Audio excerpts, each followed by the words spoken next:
Hello guys, welcome to your own YouTube channel that is easy to learn maths। तो guys इस video में हम exercise 2.2 chapter 2 polynomial class 10th math से related question 2 के जो left part थे वो कंप्लीट कर लेंगे। फर्स्ट एंड सेकंड पार्ट दोनों हो चुके हैं, थर्ड फोर्थ फिफ्थ और सिक्स्थ ये पार्ट लेफ्ट हैं, तो ये इस वीडियो में कवर कर लेंगे और उसके बाद आपकी ये एक्सरसाइज भी कंप्लीट हो जाएगी। ठीक है, अगर किसी भी स्टूडेंट को कोई डाउट आता है तो क्वेश्चनिंग किया करो, वीडियो को एंड तक देखना कंसेप्ट की अंडरस्टैंडिंग के लिए। ओके, तो देखिए इसमें भी हमें क्या फाइंड करनी है। जीरोस का सम दे रखा है, क्वाड्रेटिक पोलिनोमियल निकालनी है। फर्स्ट थर्ड पार्ट के लिए भी, फोर्थ फिफ्थ और सिक्स्थ आपको क्वाड्रेटिक पोलिनोमियल फाइंड करने हैं। ठीक है, जो बचे हुए पार्ट है उनके लिए मैंने बताया था क्वाड्रेटिक पोलिनोमियल क्या होता है, जिसमें वेरिएबल की डिग्री कितनी हो, हाईएस्ट पावर एक्स की 2 होनी चाहिए, है ना। और फिर मैंने बताया था कि जनरल फॉर्म क्या होती है क्वाड्रेटिक पोलिनोमियल की, a x square plus b x plus c. A और बी तो क्या है, ए तो एक्स स्क्वेयर का कोफिशिएंट।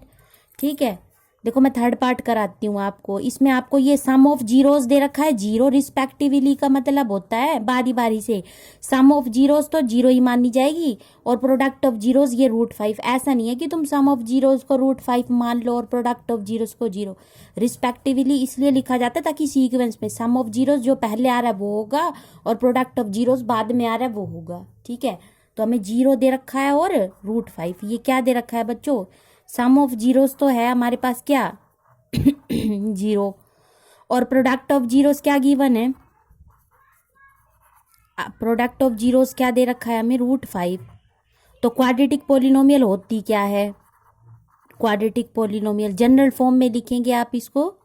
क्वाड्रेटिक पोलिनोमियल होती है a x square plus b x plus c के इक्वल। ओके, अब हमारा मेन टारगेट है ए बी और सी की वैल्यू फाइंड करना, ये कोफिशिएंट्स हैं पोलिनोमियल के। ओके, तो मैंने रिलेशनशिप बताई थी आपको, कोफिशिएंट्स और जीरोज के बीच में कुछ रिलेशन होती है, बताया था ना।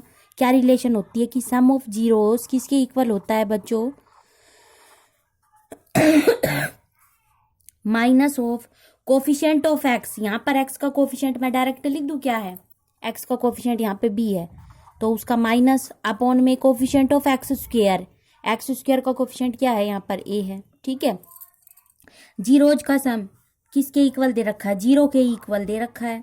यहाँ से माइनस बी अपॉन ए आ गया, इस जीरो के नीचे 1 लगा लो।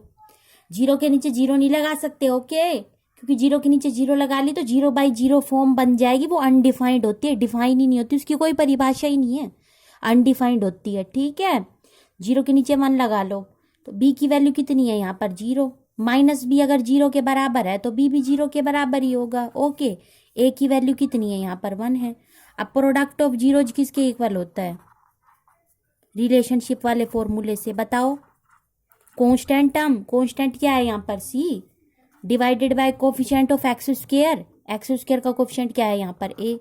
अब अकॉर्डिंग टू क्वेश्चन हमें गिवन क्या है, प्रोडक्ट ऑफ जीरोज √5 के इक्वल, तो यहाँ वैल्यू पुट कर दो इसकी, √5 is equal to C upon में ए, इसके नीचे 1 लगा लो। ठीक है, किसी भी नंबर के नीचे 1 तो होता ही है ऑलरेडी। ठीक है, ए की वैल्यू यहाँ भी 1 आ रही थी, यहाँ भी, तो इसका मतलब बात बन गई। अब ए की वैल्यू 1 के अकॉर्डिंग सी की वैल्यू हमें √5 मिल गई। ठीक है, तो ए बराबर कितना है 1 है, सी बराबर कितना है √5। न्यूमरेटर से न्यूमरेटर कंपेयर हो गया, डिनोमिनेटर से डिनोमिनेटर। यहाँ से ए की वैल्यू 1 आ रही थी, बी की 0 और सी की भी मिल गई हमें √5। अब इन वैल्यूज को पुट कर दो, putting value of A B and C in polynomial, कौन सा पोलिनोमियल मानना था हमने जनरल फॉर्म में, ए एक्स का स्क्वायर प्लस में बी एक्स प्लस में सी, इसमें पुट कर दो।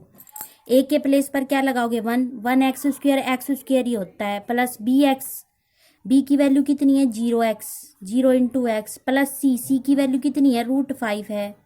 ओके, तो 0 को x से मल्टीप्लाई करोगे 0 ही आ जाएगा, तो पोलिनोमियल क्या बन गया, एक्स का स्क्वायर प्लस में √5। ये आ गया आपका रिक्वायर्ड पोलिनोमियल, एक्स का स्क्वायर प्लस में √5। ठीक है, एक्स स्क्वायर प्लस में √5 is the required quadratic polynomial. Quadratic polynomial. अब इसी को आप सेकंड मेथड से भी कर सकते हो। सेकंड मेथड क्या था बच्चों, बताओगे? सेकंड मेथड याद है तुम्हें? डायरेक्ट फॉर्मूला, एक्स का स्क्वायर ये होता है quadratic polynomial. Required quadratic polynomial कौन सा होता है? Required quadratic polynomial general form में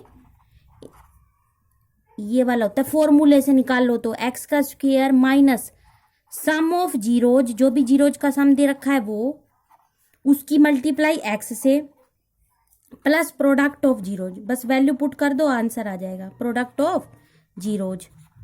ठीक है, यहाँ ए बी सी निकालने की जरूरत ही नहीं पड़ी, डायरेक्ट आ जाएगा फॉर्मूले से। वैसे आप इस मेथड से निकालते हो तो ए बी सी की वैल्यू निकालनी पड़ेगी कोफिशिएंट वाले रिलेशनशिप के फॉर्मूले से। ठीक है तो देखो इधर x का तो स्क्वायर है, सम ऑफ जीरोज क्या दे रखा था? अकॉर्डिंग टू क्वेश्चन हमें जीरो के इक्वल दे रखा है सम ऑफ जीरोज। ठीक है, तो यहाँ पे आ गया जीरो की x से multiply, plus product of zeros दे रखा था √5। ठीक है, तो यहाँ से आ गया x का स्क्वायर, ये तो जीरो ही बन गया, 0 इंटू एक्स 0 प्लस में √5। डायरेक्ट फॉर्मूले से निकाला तो भी यही आया x² प्लस √5। और अगर हमने जो कोफिशिएंट्स और जीरोज के बीच में जो रिलेशनशिप थी उस फॉर्मूले से निकाला, सम ऑफ जीरोज और प्रोडक्ट ऑफ जीरोज वाले फॉर्मूले से, तब भी हमारे पास क्या पोलिनोमियल बना? x² plus √5। ठीक है, दोनों ही मेथड आप दोनों में से जो मेथड चाहो वो फॉलो कर सकते हो। ठीक है, ज़्यादा नंबर में आए तो ये वाला कर देना, अगर डायरेक्ट एक नंबर में आता है तो इससे भी कर सकते हो आप। ओके फोर्थ पार्ट देख लो। अब फोर्थ पार्ट में सम ऑफ जीरोज क्या दे रखा है? 1 के इक्वल। देखो ये देखो, सम ऑफ जीरोज भी 1 है, प्रोडक्ट ऑफ जीरोज भी 1 है। ओके, प्रोडक्ट ऑफ जीरोज भी क्या है? 1 के इक्वल है। अब फॉर्मूला क्या होता है? फॉर्मूला आपको रिलेशनशिप याद होगी कोफिशिएंट वाली। पोलिनोमियल किसके इक्वल है? ax² प्लस में bx प्लस में c। This is the required quadratic polynomial. ये हमारा रिक्वायर्ड क्या है? Quadratic polynomial. क्वाड्रेटिक है क्योंकि इसमें x की हाईएस्ट पावर 2 है ना, इसलिए वेरिएबल की जितनी हाईएस्ट पावर होती है वही पोलिनोमियल की डिग्री कहलाती है। पोलिनोमियल की डिग्री है 2, तो ये क्वाड्रेटिक पोलिनोमियल है। ठीक है, एक ऐसा पोलिनोमियल जिसकी डिग्री 2 हो वो क्वाड्रेटिक पोलिनोमियल होता है। ए बी सी की वैल्यू निकाली, कोफिशिएंट्स है ना, तो कोफिशिएंट्स और जीरोज के बीच में जो रिलेशन होता है उस फॉर्मूले से इनकी वैल्यू निकाल लो। सम ऑफ जीरोज किसके इक्वल होता है बच्चों? कर चुके हो, बार बार बता रही हूँ आपको फिर भी मैं, ताकि रिकैप्चुलेशन हो जाए अच्छे से। सम ऑफ जीरोज होता है negative of coefficient of x, x के कोफिशिएंट का नेगेटिव। एक्स का कोफिशिएंट जो मल्टीप्लाई में है वो है b, तो उसका negative, divided by coefficient of x²। x² के साथ a है मल्टीप्लाई में। ओके, सम ऑफ जीरोज दे रखा 1 के इक्वल, यहाँ से -b/a आ गया। ठीक है, इसके नीचे 1 लगा लो, b की वैल्यू आ गई। यहाँ से देखो -b 1 के इक्वल आ रहा है ना, तो b किसके इक्वल हो जाएगा? -1 के। ठीक है, और a की वैल्यू 1 के इक्वल है। न्यूमरेटर से न्यूमरेटर कंपेयर कर लिया, डिनोमिनेटर से डिनोमिनेटर कंपेयर कर दिया। अब a और b की वैल्यू तो आ गई। अब देखो c की निकलेगी प्रोडक्ट ऑफ जीरोज वाले रिलेशनशिप से। प्रोडक्ट ऑफ जीरोज किसके इक्वल होता है बताओ? कांस्टेंट अपॉन में कोफिशिएंट ऑफ x²। अब तक तो आपको याद हो जाना चाहिए फॉर्मूला। कांस्टेंट क्या है? c, और कोफिशिएंट ऑफ x² क्या है? a, वो लगा दो नीचे। ठीक है प्रोडक्ट ऑफ जीरोज किसके इक्वल दे रखा है हमें? 1 के इक्वल, तो इसके नीचे 1 लगा लो। c की वैल्यू कितनी आ गई? यहाँ से 1, ऊपर वाला से ऊपर वाला कंपेयर, नीचे वाले से नीचे वाला। तो a की वैल्यू 1 के अकॉर्डिंग c की वैल्यू भी 1 मिल रही है, ऊपर भी a की वैल्यू 1 आ रही थी। ठीक है, तो a बराबर तो आ गया 1, b की वैल्यू -1 और c की वैल्यू 1। तो क्वाड्रेटिक पोलिनोमियल किसके इक्वल होगा? क्वाड्रेटिक पोलिनोमियल किसके इक्वल होगा? सबकी वैल्यू आ गई ए बी सी की, तो पुट कर दो यहाँ पे। इसमें a की जगह कितना था? 1। ठीक है, तो 1x² ही होता है। b की वैल्यू कितनी थी? -1, तो माइनस का x आ गया यहाँ। b की जगह -1 पुट करोगे तो -1 into x minus x plus c की वैल्यू कितनी है? 1 है, तो 1 लिख दो। ये आ गया हमारा क्वाड्रेटिक पोलिनोमियल। ठीक है, अब इसको सेकंड मेथड से करें तो सेकंड मेथड क्या होता है बच्चों? याद है? डायरेक्ट फॉर्मूला, एक्स का square minus sum of zeros into x plus product of zeros, ये फॉर्मूला होता है product of zeros. Values put कर दो बस। एक्स का स्क्वायर सम ऑफ जीरोज किसके इक्वल है बच्चों? देखो अकॉर्डिंग टू क्वेश्चन हमें 1 के बराबर दे रखा है ना, तो एक्स का square minus 1 into x, x plus product of zeros, product of zeros किसके इक्वल है? 1 के इक्वल। तो देखो डायरेक्ट मेथड से अगर हमने निकाला फॉर्मूले से तो भी यही आ रहा था, और इस वाले मेथड से किया तो भी यही आ रहा था हमारे पास quadratic polynomial. Okay direct formula याद रख सकते हो तो याद रख लो, याद तो करना पड़ेगा तुम्हें ये। एक्स का square minus sum of zeros into x plus product of zeros, ये काम आएगा बहुत आगे मल्टीपल चॉइस के क्वेश्चन सॉल्व करने में, ठीक है। तो याद कर लेना इस फॉर्मूले को आप। एक्स का square minus sum of zeros into x plus product of zeros, zeros पता हो, जीरोज का सम पता है, प्रोडक्ट ऑफ जीरोज पता है, तो आप निकाल सकते हो क्वाड्रेटिक पोलिनोमियल। अब इसका फिफ्थ पार्ट क्या है? इसमें दे रखा है सम ऑफ जीरोज किसके इक्वल? -1/4 के इक्वल, देखो और प्रोडक्ट ऑफ जीरोज 1/4 के इक्वल दे रखा है। ओके प्रोडक्ट ऑफ जीरोज किसके इक्वल दे रखा है? 1/4 के इक्वल, ठीक है। रिलेशनशिप वाले मेथड से करके दिखा देती हूँ पहले मैं आपको, ठीक है। सम ऑफ जीरोज होता किसके इक्वल है बच्चों? सम ऑफ जीरोज होता है नेगेटिव ऑफ कोफिशिएंट ऑफ, हमारे पास पोलिनोमियल कौन सा है? पहले तो पोलिनोमियल बताओ। ax² प्लस bx प्लस सी, लेट कर लेंगे इसको कि ये क्या है हमारा? क्वाड्रेटिक पोलिनोमियल है। ये क्वाड्रेटिक क्या है हमारा? पोलिनोमियल। अब इसमें सम ऑफ जीरोज निकालना है तो x के कोफिशिएंट का तो नेगेटिव साइन यानी कि माइनस का b, और डिवाइड में x² का कोफिशिएंट यानी कि a। अकॉर्डिंग टू क्वेश्चन हमें सम ऑफ जीरोज -1/4 के इक्वल गिवन है, यहाँ से आ गया माइनस के b/a। और प्रोडक्ट ऑफ जीरोज देखें तो प्रोडक्ट ऑफ जीरोज किसके इक्वल है? वो है कांस्टेंट यानी c divided by coefficient of x² के साथ मल्टीप्लाई में a है। और अकॉर्डिंग टू क्वेश्चन हमें प्रोडक्ट ऑफ जीरोज 1/4 के इक्वल दे रखा है, ठीक है। a की वैल्यू यहाँ भी 4 आ रही, यहाँ भी 4, तो बात बन गई, ठीक है। अब इधर देखो बच्चों, माइनस माइनस कैंसिल हो जाएगा। b की वैल्यू कितनी आ गई हमारे पास? यहाँ से b की वैल्यू आ गई बच्चों 1 के इक्वल। कंपेयर कर लो न्यूमरेटर से न्यूमरेटर को और डिनोमिनेटर से डिनोमिनेटर को कंपेयर कर लो, तो b की वैल्यू 1 आ गई, a की वैल्यू 4 आ गई। यहाँ भी a की वैल्यू कितनी आ रही है? 4 के इक्वल, और c की वैल्यू 1 के इक्वल। हमारे पास a b c तीनों आ गए, a की वैल्यू 4, b की वैल्यू 1 और c की वैल्यू 1। तो हमारे पास क्वाड्रेटिक पोलिनोमियल किसके इक्वल होगा? क्वाड्रेटिक पोलिनोमियल किसके इक्वल होगा? ax का स्क्वायर, इधर देखो ये रहा 4x का स्क्वायर, a की जगह 4 लगा दिया, प्लस bx यानी 1x x ही होता है, प्लस c यानी कि 1, ये आ गया। इसको सेकंड मेथड से भी कर लेते हैं, डायरेक्ट मेथड। क्या होता है? x का square minus sum of zeros into में x plus product of zeros, इससे निकाल लो क्वाड्रेटिक पोलिनोमियल। बात तो एक ही है, दोनों ही मेथड से आंसर सेम आना चाहिए, ध्यान रखना। सम ऑफ जीरोज किसके इक्वल दे रखा है बच्चों हमें?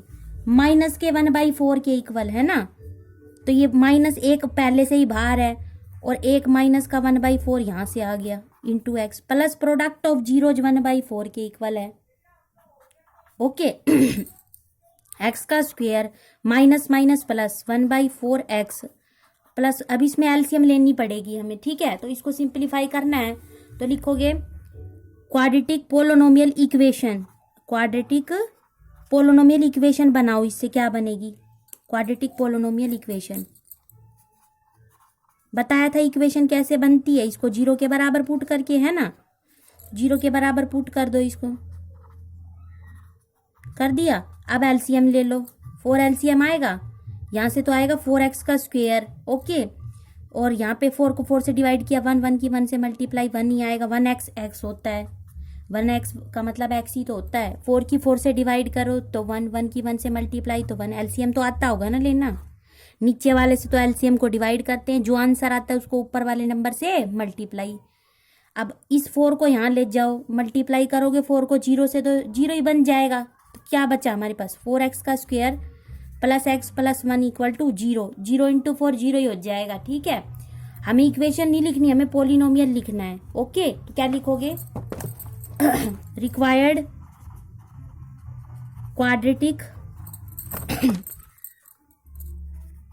क्वाड्रेटिक पोलिनोमियल इज, क्या आया हमारे पास, 4x का स्क्वायर प्लस में x प्लस में 1।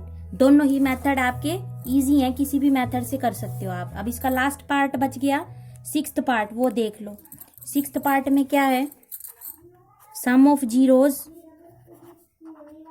जीरोज किसके इक्वल है बच्चों, सम ऑफ जीरोज है हमारे पास 4 के इक्वल, और प्रोडक्ट ऑफ जीरोज है 1 के इक्वल।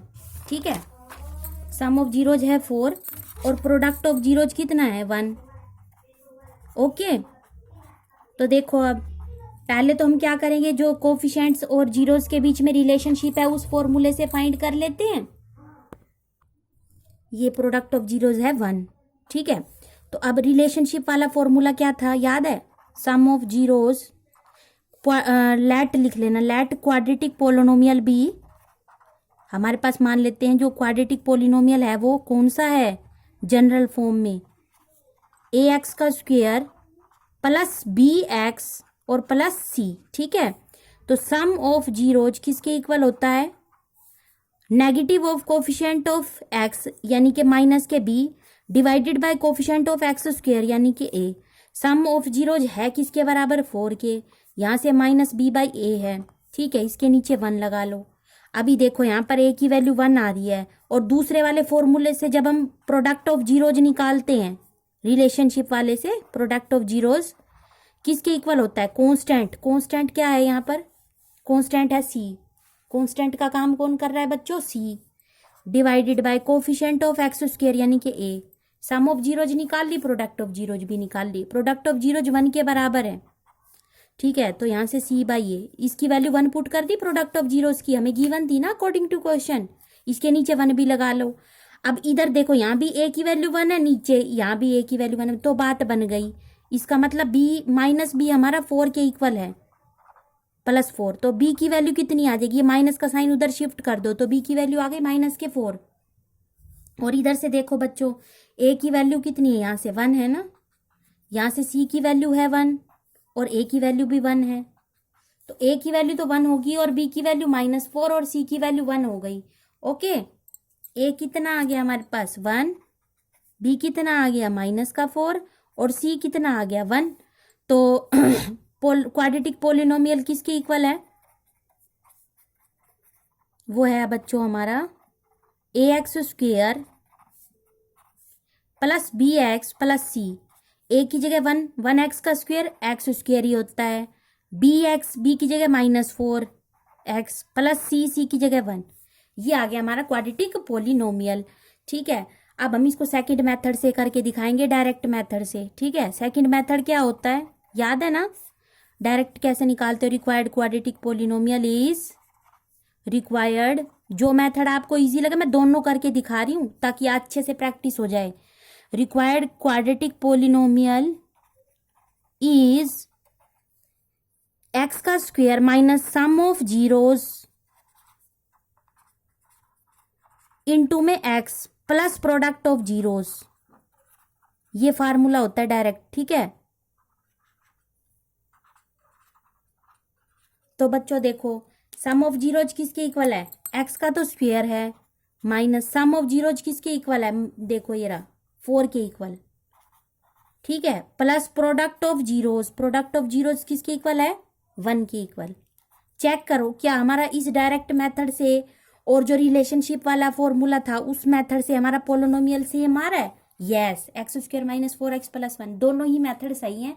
आप दोनों में से जो भी मेथड याद रहे उससे कर लेना। ये मेथड वैसे आपको याद रखना है क्योंकि एग्जाम में MCQ टाइप के क्वेश्चन आते हैं ना, तो उसमें आप डायरेक्टली देखकर जो है एक बार में ही बता सकते हो, बिना कैलकुलेशन किए इजीली बता सकते हो कि क्वाड्रेटिक पोलिनोमियल कौन सी बनेगी अगर हमें सम ऑफ जीरोज दे रखा है और प्रोडक्ट ऑफ जीरोज भी दे रखा है। तो अगर मान लो कई बार पता है क्या होता है, एग्जाम में जीरोज ही दे देता है वो सिर्फ, और फिर उसकी हेल्प से आपको क्वाड्रेटिक पोलिनोमियल बनानी पड़ती है। तो पहले आप सम ऑफ जीरोज निकालेंगे, उन जीरोज का सम निकालेंगे, जो भी जीरोज दे रखे हैं उन दोनों को प्लस करके उनका सम निकाल लेना, और उन दोनों को मल्टीप्लाई करोगे तो उनका प्रोडक्ट आ जाएगा। फिर इस फॉर्मूले में डायरेक्ट पुट कर देना, तो आपको क्या पता चल जाएगा, रिक्वायर्ड क्वाड्रेटिक पोलिनोमियल। तो आई होप आपको अच्छे से ये क्वेश्चन 2 क्लियर हो गया होगा। फिर भी अगर स्टूडेंट्स कहीं डाउट आता है तो without hesitation you can ask. ये वीडियोस मैं आपके बेनिफिट के लिए बना रही हूँ, ताकि किसी भी स्टूडेंट को जो मतलब इकोनॉमिकली पुअर हैं, जो ट्यूशन वगैरह नहीं ले सकते, वो घर बैठे ही मेरी वीडियोस देखकर अपनी स्टडी को कंटिन्यू कर सकते हैं। ठीक है, तो take care student and thanks for watching my videos.